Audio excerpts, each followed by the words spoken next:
আজ 15ই আগস্ট।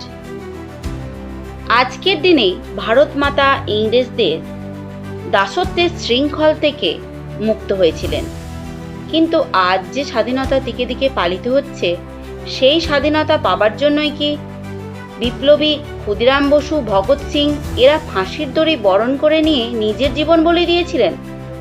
ইতিহাসের পাতায় যাদের জায়গা হয়নি, সেই বীরাঙ্গনা মাতারা, সশস্ত্র বিপ্লবী বীণা দাস, বিপ্লবী মীরা আরজা, বিপ্লবী ননিবালা দেবী ও দুকড়িবালা দেবী, এরা এত অত্যাচার মুখ বুজে সহ্য করেছিলেন এই স্বাধীনতা পাবার জন্য।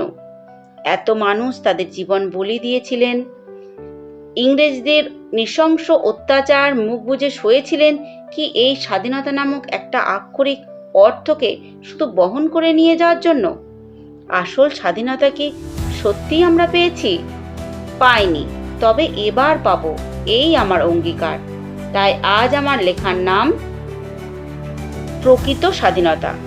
বন্ধুরা, আমি মিনতি পাল আজ আবার নিয়ে চলে এসেছি আমার একটা স্বরচিত কবিতার ভিডিও। আশা করি আপনাদের ভালো লাগবে। তো আর বেশি কথা না বাড়িয়ে এবার শুরু করছি আমার স্বরচিত কবিতা প্রকৃত স্বাধীনতা। প্রকৃত স্বাধীনতা। এবার প্রকৃত স্বাধীনতা আসবে, গণতন্ত্রেরই জয় হবে, আনন্দে জনগণ ভাসবে।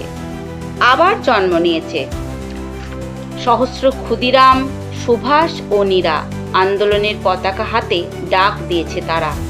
এবার বন্ধ হবে সকল অত্যাচারীদের অত্যাচার, অপরাধীদের তারা দেবে শাস্তি, কোনো অপরাধী পাবে না ছাড়। ফাঁকা আওয়াজ দিচ্ছি না আমি, এটাই আমার অঙ্গীকার। নমস্কার বন্ধুরা, কেমন লাগলো আমার কবিতা আবৃত্তি অবশ্যই কমেন্ট করে জানাবেন। তো এই কবিতাটি আমি আমার চ্যানেলে প্রথম দিকে একবার পাঠ করে শুনিয়েছি, আপনারা গিয়ে সেই ভিডিওটিও দেখে আসতে পারেন। আশা করি ভালো লাগবে। আর যদি ভালো লাগে তাহলে একটা লাইক দিয়ে আমার চ্যানেলটিকে সাবস্ক্রাইব করে পাশে থাকা বেল বোতামটা অন করে রাখবেন, যাতে করে আমার নিত্য নতুন ভিডিও আপলোড দেওয়ার সাথে সাথে সববার প্রথম আপনার কাছে পৌঁছে যায়। নতুন করে যে হাইপ বাটনটা এসছে সেটাও প্রেস করতে ভুলবেন না কিন্তু।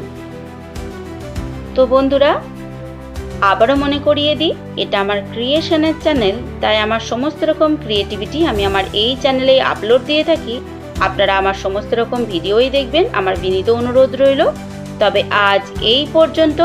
সবাই খুব ভালো থাকবেন, সুস্থ থাকবেন। এতক্ষণ সাথে থাকার জন্য অসংখ্য ধন্যবাদ জানিয়ে ভিডিওটা আমি এখানেই শেষ করছি। নমস্কার।